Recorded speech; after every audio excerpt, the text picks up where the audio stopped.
Querido ouvinte querida, a gente às vezes se vê mergulhado em discussões que não têm muita importância concreta. Elas produzem eletricidade, mas elas não têm uma importância concreta. Elas tomam o nosso tempo, consomem a nossa energia, mas elas não trilham o nosso futuro. E eu me refiro a alguns debates envolvendo esse tititi da política, que transforma blogueiros em analistas, que eletriza algumas figuras, mas que quando você vai ver, se espremer, é aquela laranja ruim que a gente compra barata, que só tem bagaço e não tem suco. No entanto, alguns temas, que são temas para os quais a gente não dá a devida atenção, eles são muito importantes. Alguns são mais interessantes, outros são mais importantes. Mas a gente tem que olhar para os importantes, ainda que não sejam tão interessantes muitas vezes. Mas são importantes. Se a gente pegar e voltar no tempo para 1980 e comparar o Brasil com a China, o Brasil era um país mais rico do que a China. 1980.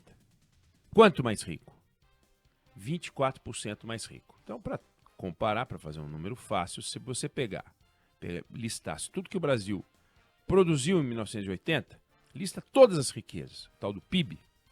Se você pegasse o PIB do Brasil em 1980, a China não conseguiu produzir a mesma riqueza em 1980. Ela precisaria, né, para chegar no nosso patamar, de mais 3 meses de 1981. Ou seja, a nossa riqueza era igual à da China mais 3 meses da China. A China precisava de 1 ano e 3 meses para produzir o que a gente produzia num ano só. Aí você vem para os dias de hoje e a China é mais de 9 vezes mais rica do que a gente.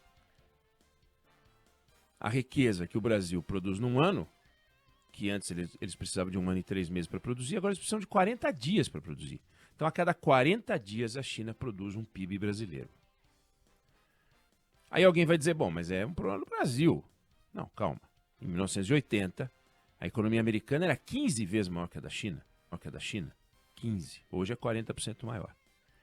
Então não é assim, o Brasil andou para trás. Não, a China disparou. Em 2010, ela roubou do Japão o posto de segunda economia do mundo e o mundo não se preocupou com o Japão como hoje se preocupa com a China. Se preocupava com o Japão. Na década de 80, o Japão, uma empresa japonesa, comprou um símbolo americano, que era o Rockefeller Center, em Nova York. Foi um negócio bom. Agora os caras invadiram esse negócio aqui. Os japoneses invadiram de uma vez.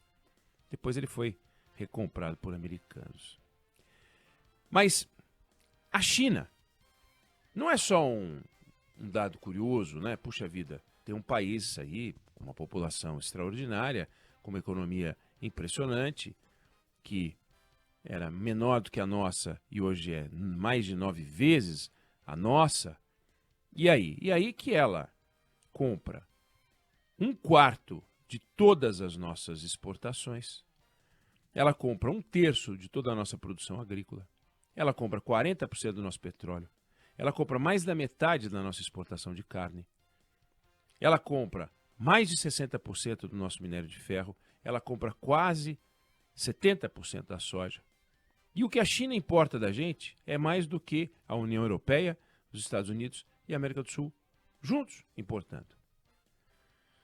Então, quando você tem uma economia que dá 2 lições, que é a capacidade de crescimento, é a primeira lição, e a segunda lição é a capacidade de comprar tudo que você vende, você tem que olhar para ela e perguntar assim, mas vem cá, esse povo tem dinheiro para pagar? Vem cá, dá para apostar na capacidade da economia chinesa? Porque o Brasil tem que apostar na capacidade da economia brasileira e apostar na capacidade da economia dos países que compram da gente. Se a China compra isso tudo, a gente tem que olhar para a China e falar, bom, salve Xi Jinping, viva Xi Jinping, que ele tenha muita saúde. Saúde, Xi Jinping, ele espirra em saúde, que é um chá, né? porque olha o que esse povo compra da gente. E muita gente, há muito tempo, de olho na economia chinesa e falando, pô, mas não é possível que esse negócio, que já cresceu 14% ao ano, há 20 anos, e agora está crescendo 5%, vai crescer 5%, e dá aquele medinho, quanto vai crescer, porque cada pontinho lá é uma loucura pra gente. Então, se muda alguma coisa ali, diante do grau de dependência da economia brasileira, eu não preciso dizer que um suspirinho lá, um espirrinho do Xi Jinping vira um tsunami aqui.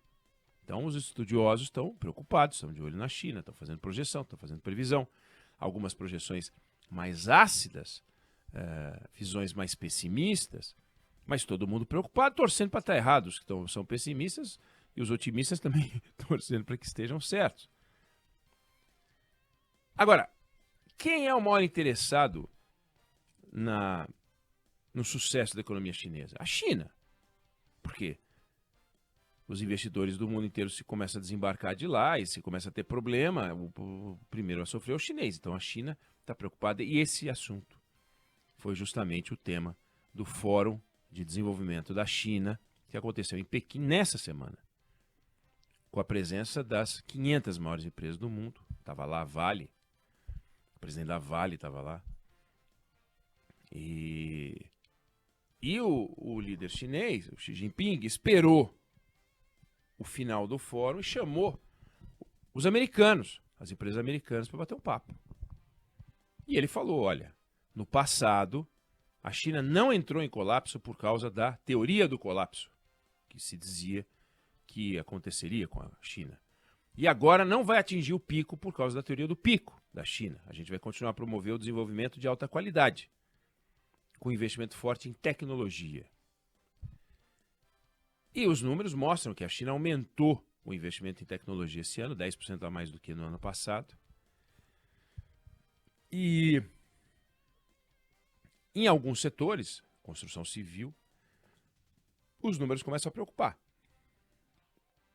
Então, o Brasil observa isso, o Brasil escuta, colhe informações, faz suas análises, fica de olho no que está acontecendo na economia chinesa, mas tem que olhar aqui para dentro e falar, bom, temos que traçar cenários. Cenário com a China crescendo 5%, talvez o cenário mais provável para 2024, China crescendo menos de 5%, China crescendo 7%, 6%, 7% não vai crescer, mas é muito importante que a gente trace os cenários e volte para o caderninho.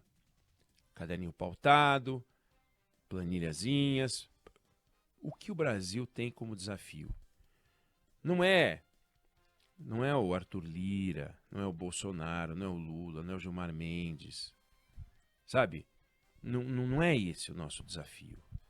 Mas o nosso desafio passa por essas pessoas.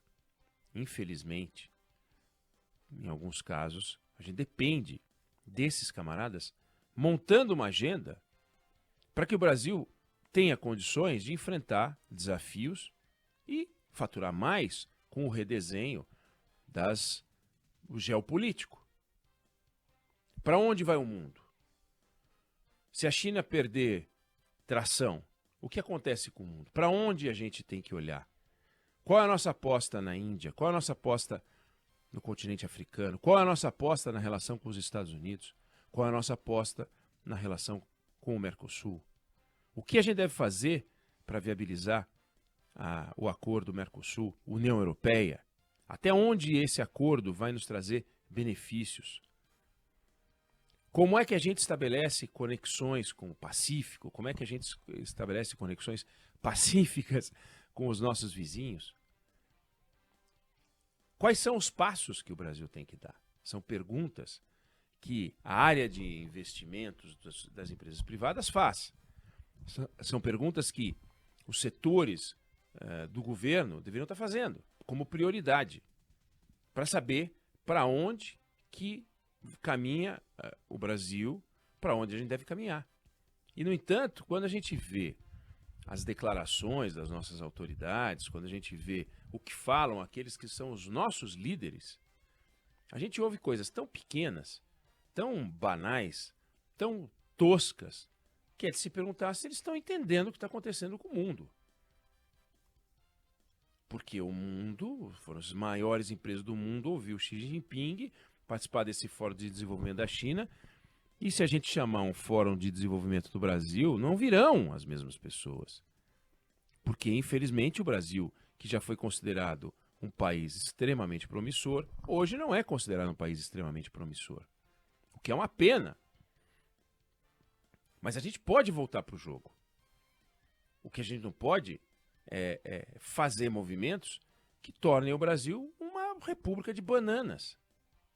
Ou banana. Eu aprendi a falar banana com a minha mãe. Falo banana, algumas pessoas ficam tirando sarro de mim porque dizem que o certo é banana. Você fala banana ou banana, Fábio? Banana. Banana, pois é. E todo mundo, quando eu falo banana, fala, que banana? É banana. Mas banana ou banana, a república de bananas é um negócio horrível, né? É horrível. Quando a gente vê o que acontece com criminalidade, quando a gente vê o que acontece nas discussões de baixíssimo nível dos nossos líderes, a gente fala, poxa, como é que a gente vai participar desse debate? Será que nós estamos fazendo a lição de casa? Os investimentos em infraestrutura, os debates para desburocratizar o Brasil, para abrir a economia, para nos programar, para nos preparar para um cenário adverso. Não pode ser um cenário em que só a China cresce e aí a gente desfruta do crescimento chinês. A gente tem que pensar o seguinte, se não tiver crescimento chinês nos patamares que a gente quer que tenha, como é que a gente vai desfrutar do enriquecimento do Brasil pelas mãos brasileiras, por aquilo que a gente foi capaz de fazer?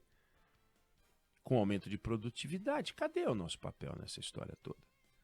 Então, são perguntas que surgem a partir de um momento em que está todo mundo olhando para a China e fazendo perguntas, mas são perguntas de autoconhecimento, porque é dinheiro, é crescimento. Imagina se a gente deixa de ter o mercado chinês. Se a gente deixa de ter o mercado chinês, a gente fala, não, mas a gente vende para outro. Mas vende para outro porque o camarada vai comprar mais do que já compra, para quê? Que a gente vai fazer promoção, Black Friday de tudo que a gente fabrica ou produz. Então, a China, ela é um mercado maravilhoso para a gente, porque ela tem uma população incrível, um mercado interno impressionante, por isso ela precisa comprar muito ferro, muita soja, muita carne, muito tudo. Mas se ela parar de comprar essas coisas, os indianos vão comprar mais? Provavelmente. Os outros países vão comprar mais? Provavelmente podem comprar, mas vão comprar se eles crescerem. Porque num país pobre, onde tem 100 prédios, só vai ter 150 prédios se tiver poder de compra, e só vai ter poder de compra se tiver crescimento. E se a China entrar, não digo em colapso, mas crescer menos do que se espera, todos os países do mundo que têm relação com a China vão sofrer, como o Brasil.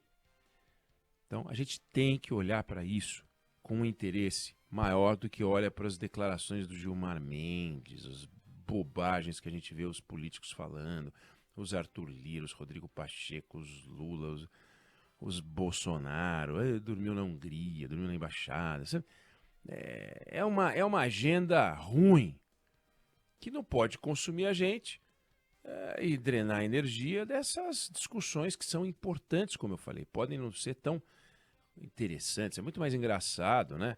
A gente ficar discutindo o que o Bolsonaro foi fazer na embaixada da Hungria, que ele ficou 2 noites lá, brigou com a Michelle. O que aconteceu? Isso é mais engraçado, mas não é mais importante. Não é mais importante do que o futuro do nosso país de uma forma geral.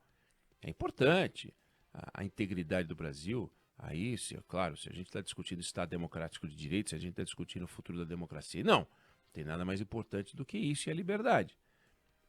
Mas eu estou falando sobre big business, eu estou falando sobre a relação entre países, eu estou falando sobre geopolítica, eu estou falando sobre para onde vai o Brasil. Então, temos que olhar para isso. Eu não sei se você concorda ou discorda, mas essa é a opinião que eu tenho sobre o assunto.